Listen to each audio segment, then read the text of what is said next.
Sweet is the breath of morn, her rising sweet with charm of earliest birds. Pleasant the sun, when first on this delightful land he spreads his orient beams on herb, tree, fruit, and flower, glistering with dew. Fragrant the fertile earth after soft showers, and sweet the coming on of grateful evening mild. Then silent night with this her solemn bird, and this fair moon, and these the gems of heaven, her starry train.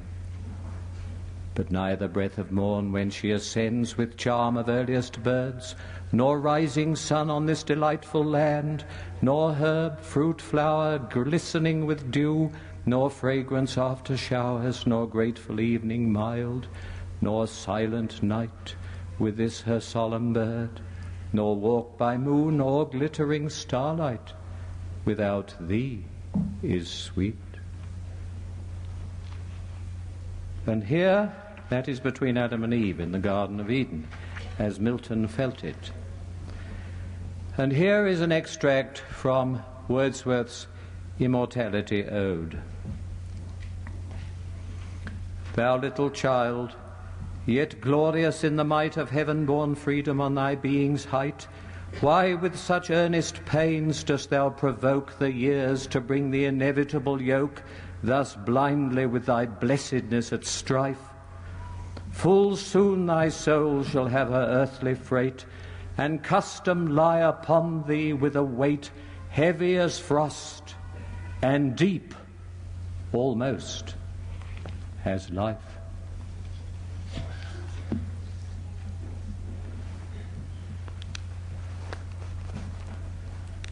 Custom. Habit can be a good or a bad thing. It is good if we get into good habits about the things we need to be habitual about.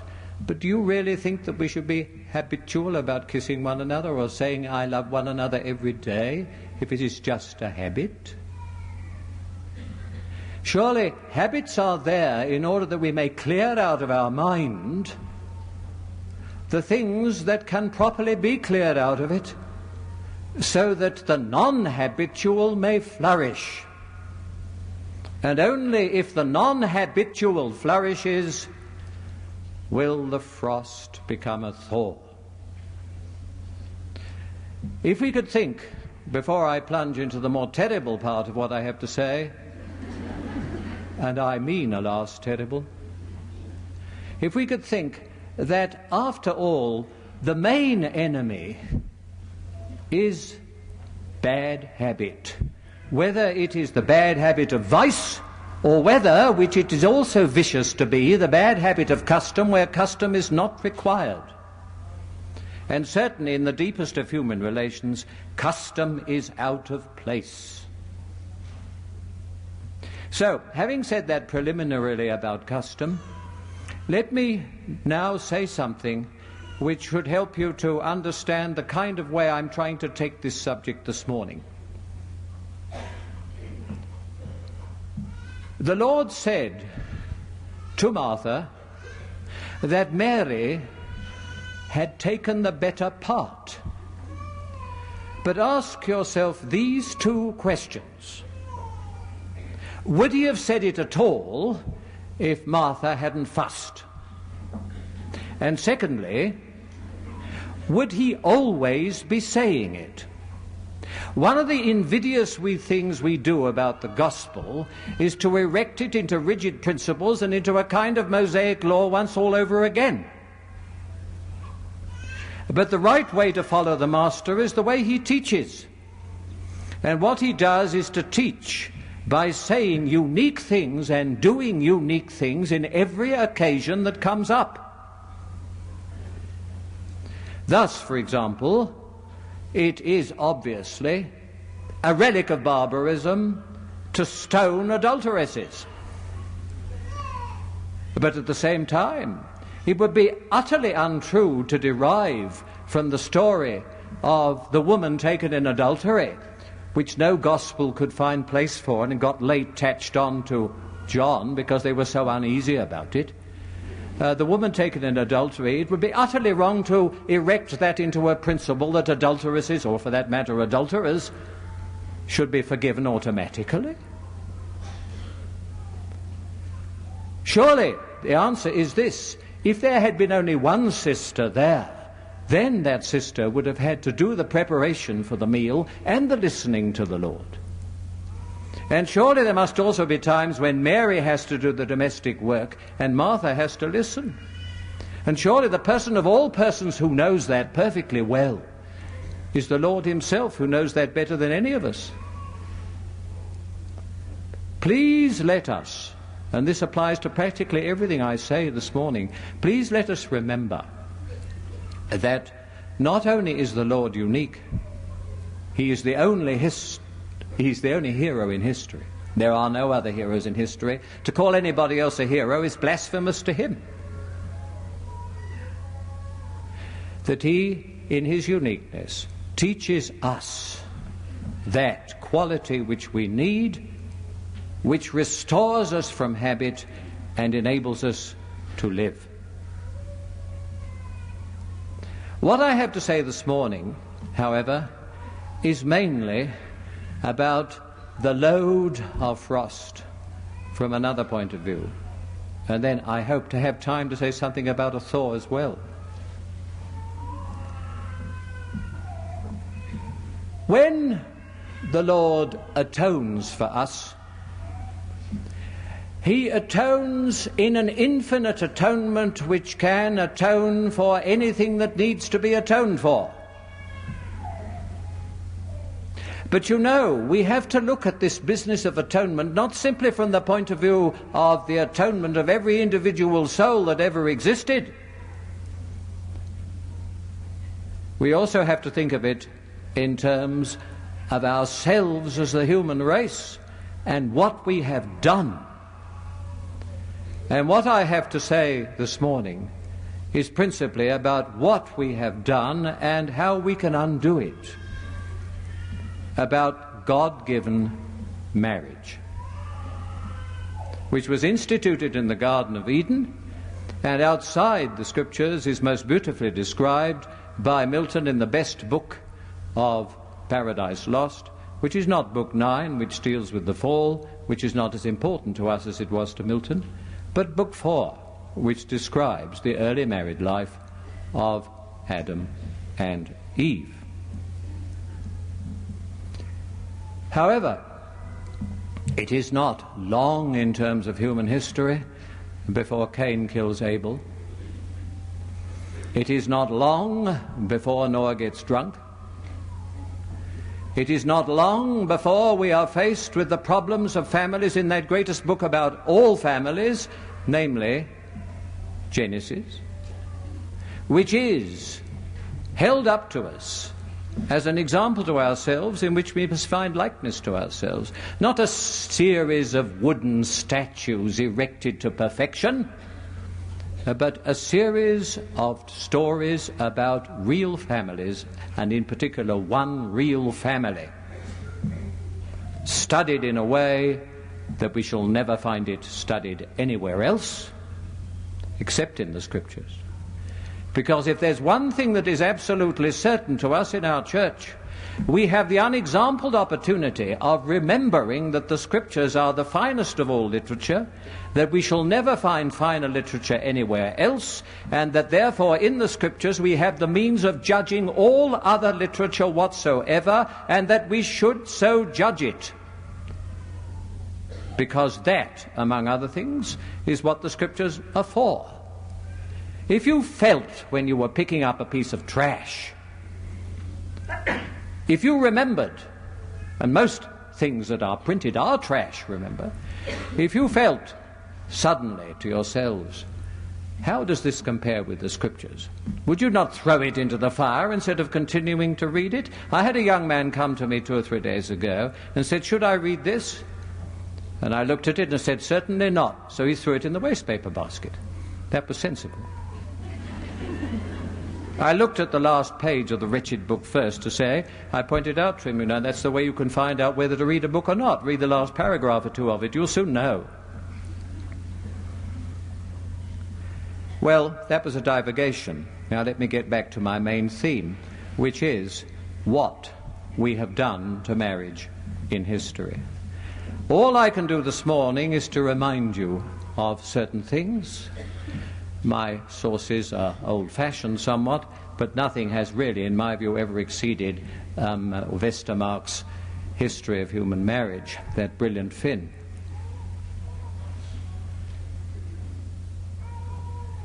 I'm not concerned with the depths of anthropology on this subject.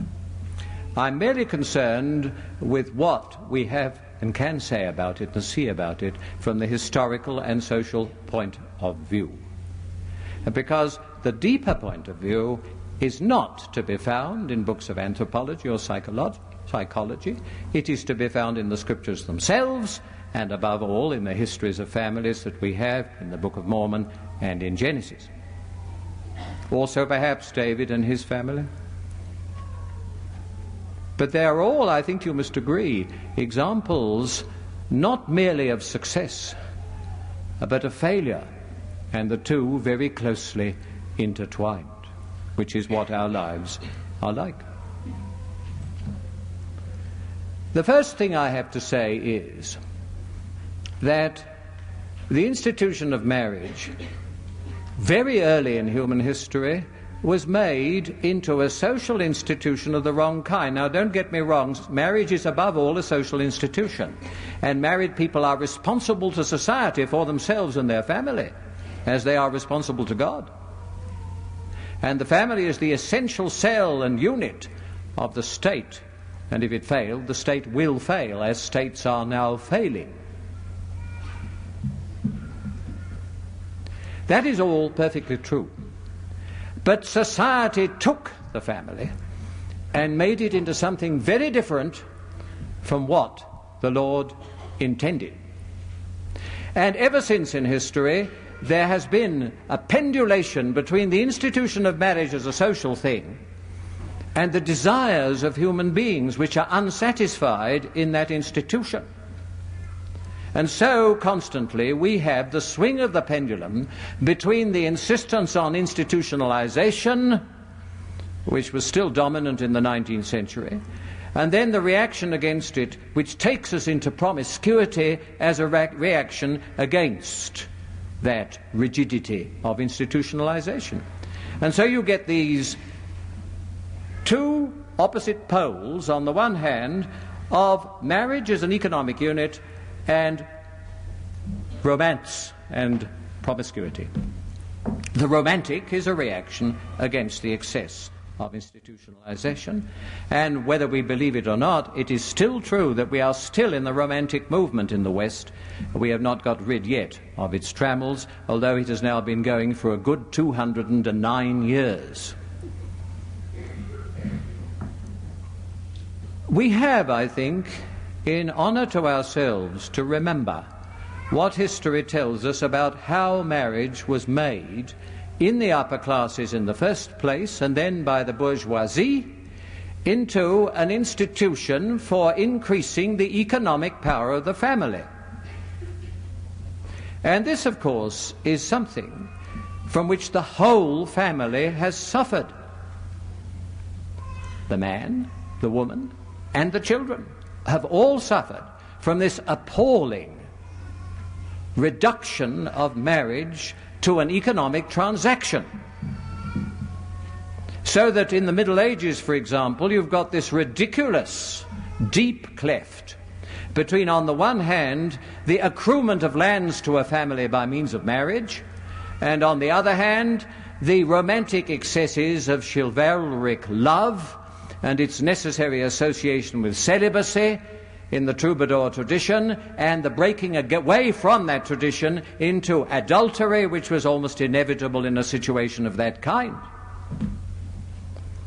Adultery, in fact, is there as a permanent condition of the upper classes throughout history, because marriage has become an economic covenant. And I think if we do understand that, we can understand how much we have already escaped from in current society. But the trouble is, in escaping from the one, we run into the other. There's Scylla on the one hand and Charybdis on the other. It's always that kind of way with excess. Now, this habit of adultery, which has been a habit of the upper classes since the year dot, and you only have to look at Greek literature to see that, and for that matter, the scriptures too, has become, during the last 150 years or so, increasingly also a middle-class habit. I'm assuming, of course, that the marriage contract has been able to mean very little in the lower classes for most of history on account of the economic subjection under which they suffered. But the peasantry and the bourgeoisie had a certain amount of permanency in the sense of marriage and a certain amount of happiness. As reflected in the literature, you can see that bourgeois families in the 17th and 18th century, and even in the 19th, although by that time the grim spectre of a black-clad father in trousers began to obtrude too heavily, fact remains that there was a good deal of happiness in bourgeois marriage during that time. But now that has all changed, of course, and marriage is no longer a standard custom any more than it is anything like what the Lord had intended it to be, which was not as a standard custom, but a sacramental union between two for the benefit of all. I could go through a number of examples in which the world turns round and savages, I'm using it as a verb, and savages those unusual individuals who shone out as having a special relationship with one another, something like what the Lord intended. You may think that Eloisa and Abelard was a question of fornication, but if you try and think of the ideological situation in which they were placed and the necessary celibacy enforced on Abelard and the necessary family requirements enforced on Eloisa, and if you think also of their individual effort to make what there was a real marriage between the two of them into a sacrament, you can see what exceptional people those people of the 12th century were. And there have been occasional couples like that throughout history. One of the great points about Shakespeare's Antony and Cleopatra is, and this accounts in part for the extraordinarily high-level ending, it is that this union of persons takes what the world regards as a vicious course, and which the Lord can't fail to regard as a vicious course, because, as the play reminds us over and again, the Lord is to come within about 30 or 40 years. Christianity is round the corner.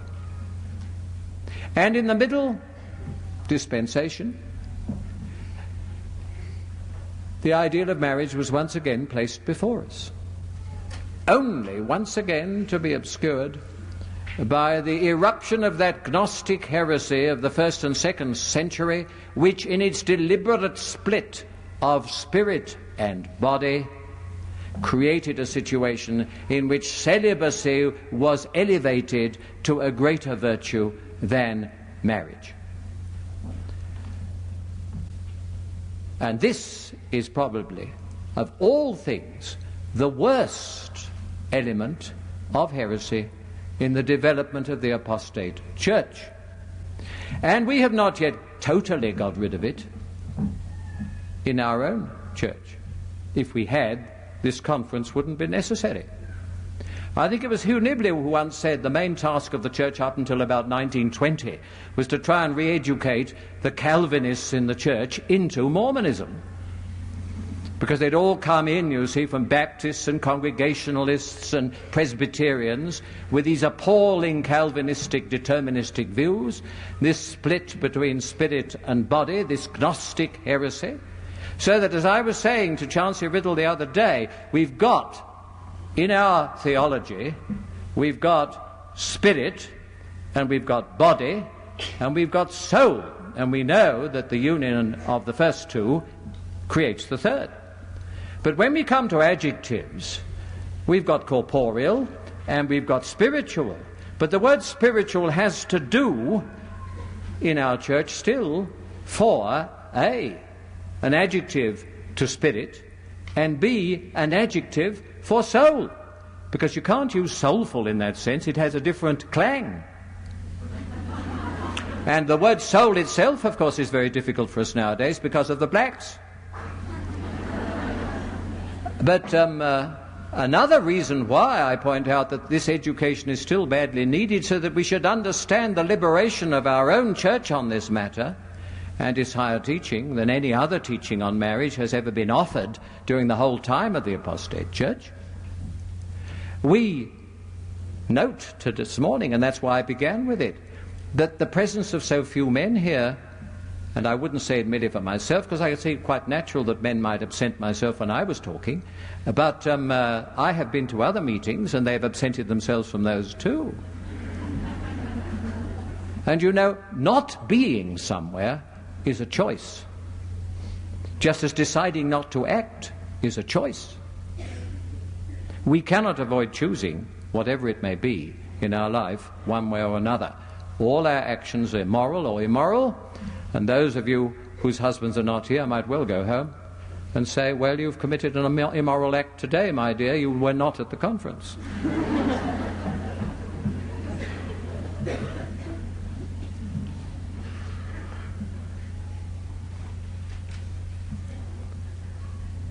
Let me go on to my next point, which I want to elaborate more from what has happened during the last 200 years.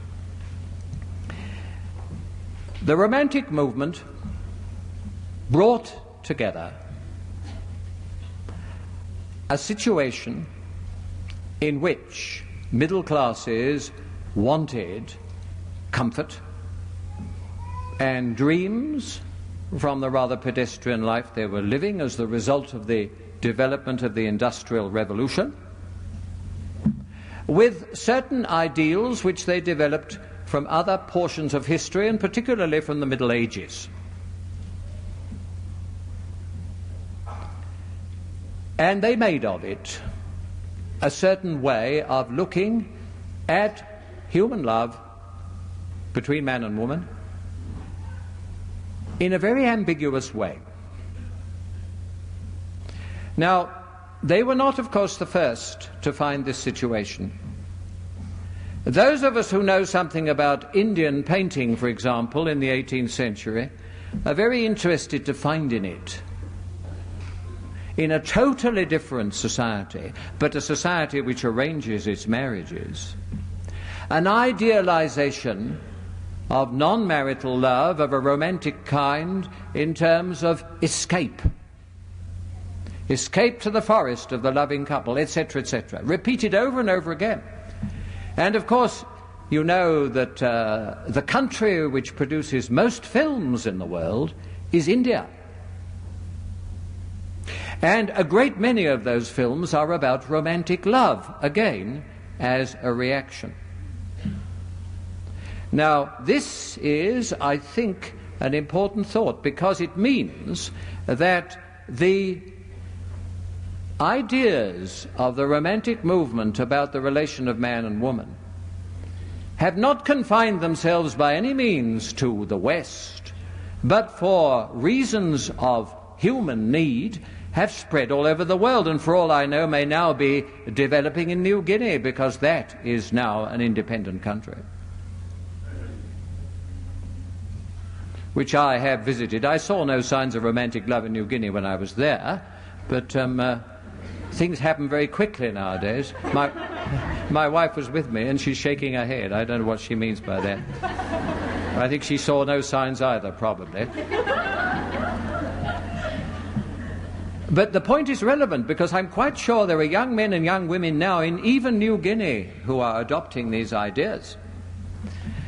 Now, in Anglo-Saxon countries, there was a certain amount of compromise about romantic love and marriage, And you can see it reflected in your literature in such different things as Nathaniel Hawthorne and Louisa M. Alcott. And incidentally, I think Louisa M. Alcott is one of the best American writers. The first one I ever read at the age of 7 and 8, and I shall go on reading her happily until I die, I hope. One of my colleagues on campus here is in the habit of saying that nowadays the only literature that is any good at all in the West is children's literature, because it still preserves some vestige, children's literature, of proper moral standards. And I think that goes very near to being the truth. And I find myself, as I grow older, reading more and more children's literature, because the rest is practically unbearable, unless I confine myself to pre-1800. Same with the music, for that matter. Then, this middle-class audience, middle-class readers, they had this kind of literature before them. And it created the most astonishing paradoxes which we still have not resolved. And I may say that the reason that we have not resolved them lies much deeper than anything that a woman's movement has yet really tackled. You take this situation. The sisters Bronte and their drunken brother in the parsonage at Haworth in Yorkshire. And you take the impact on them of the satanic poet Byron. You take the impact on Europe of Byron. You may say, well, of course, it's snobism. He was a lord and he wrote well, and not many lords do write well, so this is a chance. But there's more to it than that. Byron appealed. Wordsworth was a far more moral poet, in spite of his illegitimate child. But the influence of Wordsworth has never, in Europe, or even for that matter in Britain, even today, been as strong as that of Byron. Over and over again, we see in the preferences of the middle class for literature during the last 150 years the evidence of not merely hypocrisy, but despair. And above all, hypocrisy and despair about this most central of human considerations, marriage. Why, otherwise, do we find the middle classes so eager and willing for the last 150 years to read so much literature about adultery and fornication, and then, of course, latterly, about all the various perversions? It must be something which is fundamentally wrong with most people's married life, because after all, a great many of the people who read this kind of literature are married people. And that's where I come to the main point that I have to make today.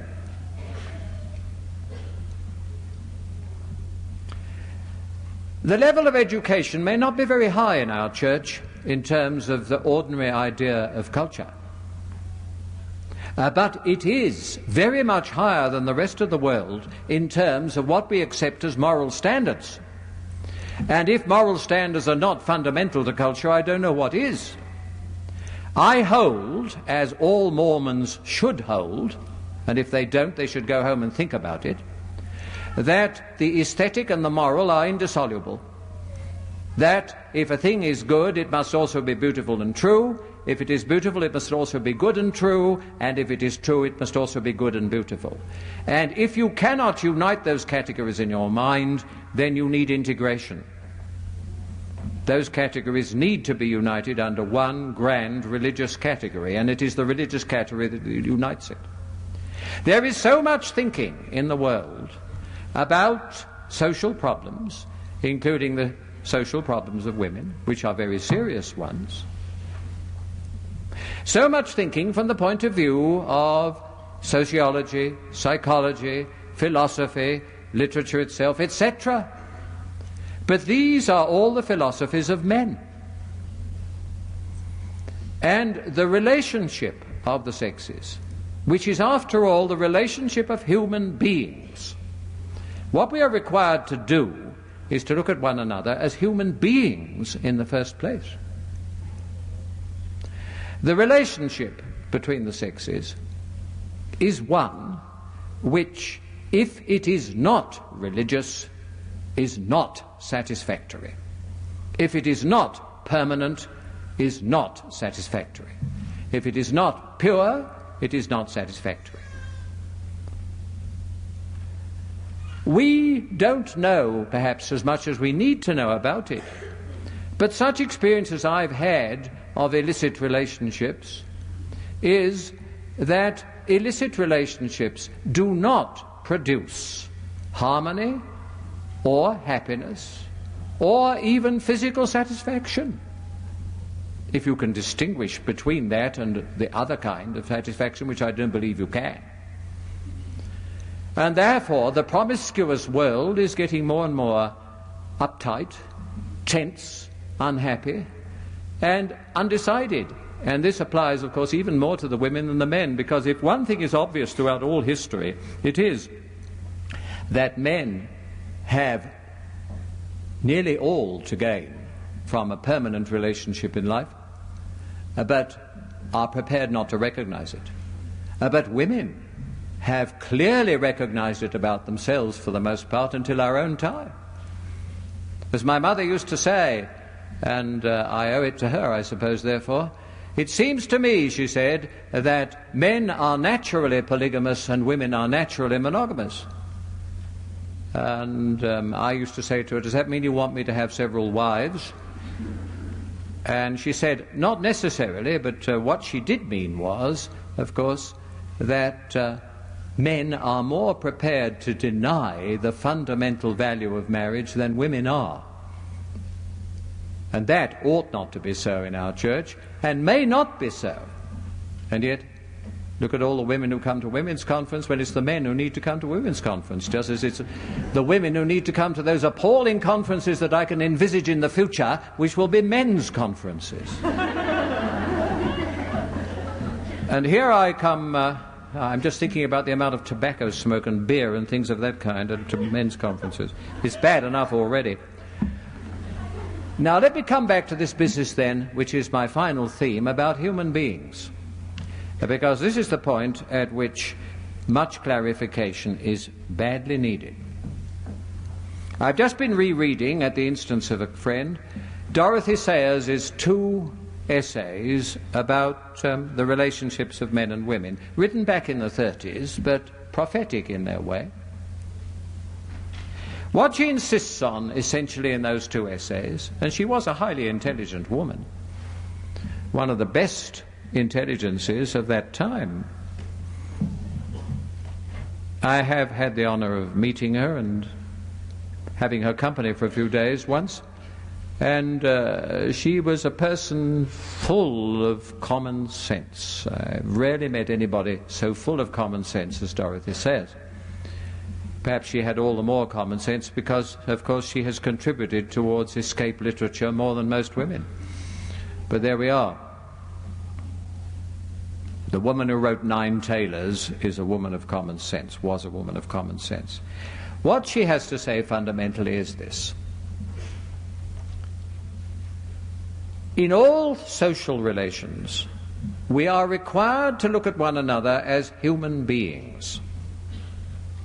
Now, that does not mean that sex is not fundamental, because in our church, above all places, we know that sex is from everlasting to everlasting. But the fact remains that what you ostensibly and deliberately do, and what you do, as it were, fundamentally without noticing it, are not 2 separate things, but they need to be in their place. I was talking to someone the other day about Jane Austen's novels. It was a boy of 15, incidentally, who was extremely interested in them. And we were talking about what Jane Austen does not talk about. And the answer is, Jane Austen does not talk about what she knows her readers can supply for themselves. So we went through the heroes and heroines in Jane Austen's novels and said, well now, where may we posit passion between these people? Because he wanted to know about this. He was puzzled by it. And we came to a very easy agreement about it, that it was there by implication the whole time. There is something deeply wrong, and it's a curious paradox that it was D.H. Lawrence who said it. There's something deeply wrong about a society that needs to be explicit about sex.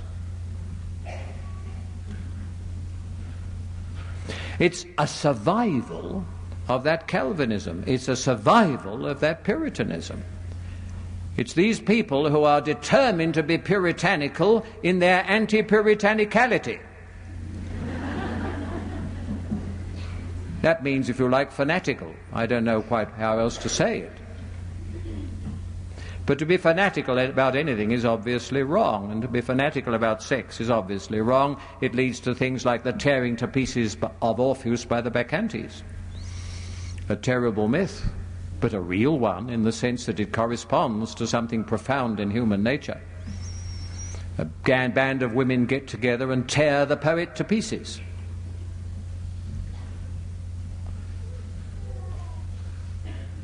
You know, we are nearer in our own time to that ancient Greek situation than any situation has been since.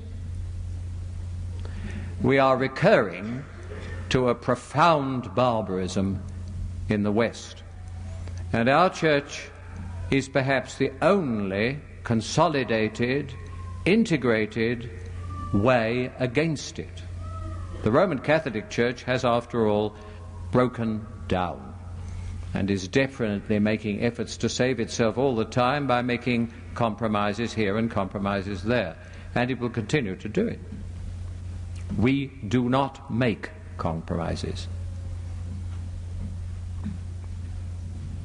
So, let me get together what I have to say about human beings and try and say something about it in terms of spirit and body and soul, which is the way in which our church talks about it instead of talking about sex.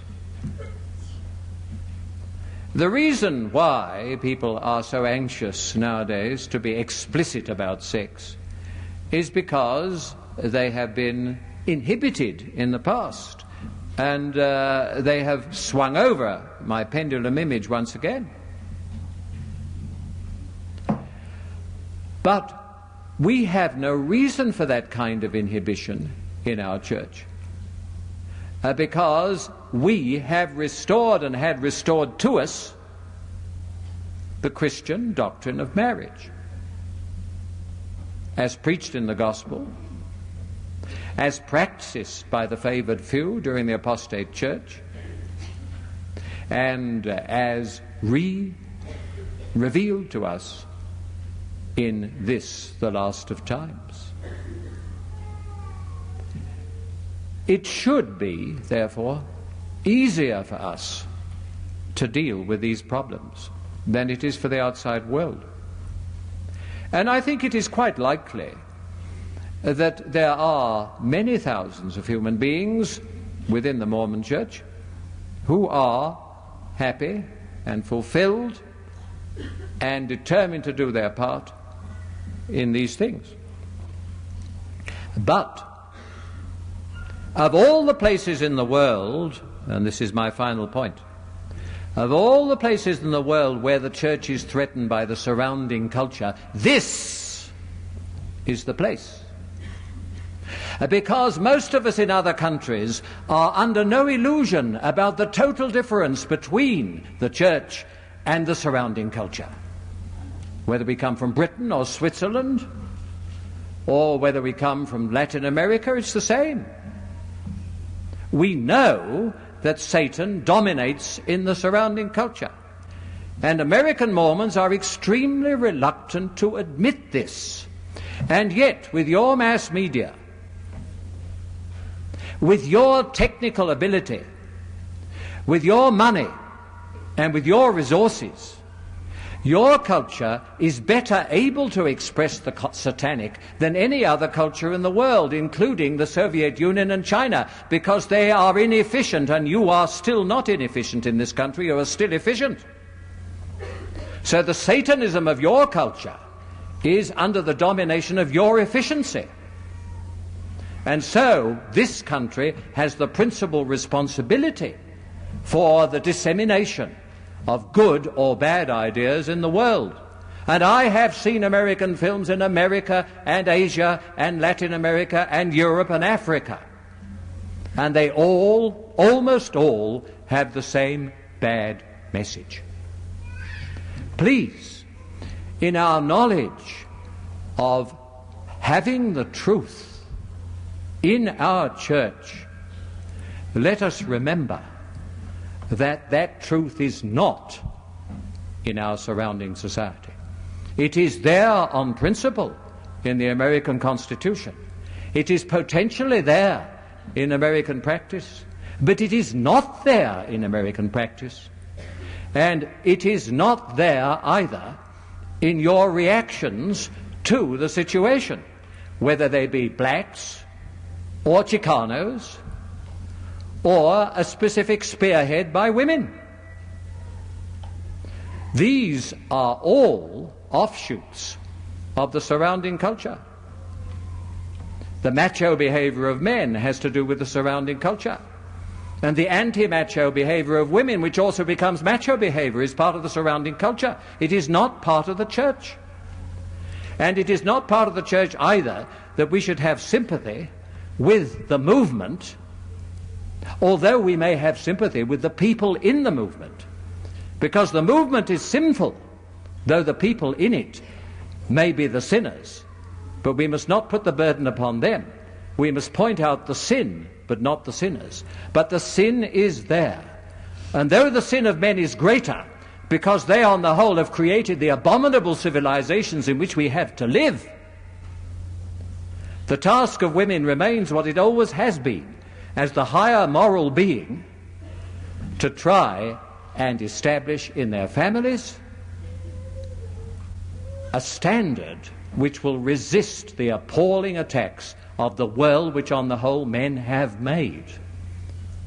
If we can recognize that, surely women in the church can go forward in their task of being human beings alongside their husbands, their fathers, their brothers, in this effort to make our church the one resource of humanity that remains against the oncoming tides of evil. Now, I'm sorry to end on a note of this kind, but it is the note on which one has to end. We have to fight evil every day of our lives, every minute of our lives, in ourselves and in others. And in that fight, what is more important than that husband and wife should stand together in harmony in order to see that what is wrong with them both and what is wrong with the world is not sexual distinction, but sin. And there are enormously important sins that run right the way through history, in which even macho behavior is merely a poor reflection of mass murder, which has been there from the beginning and is not an invention of the 20th century. Mass murder for which also the Lord has, in that infinite atonement, to atone. Thank you.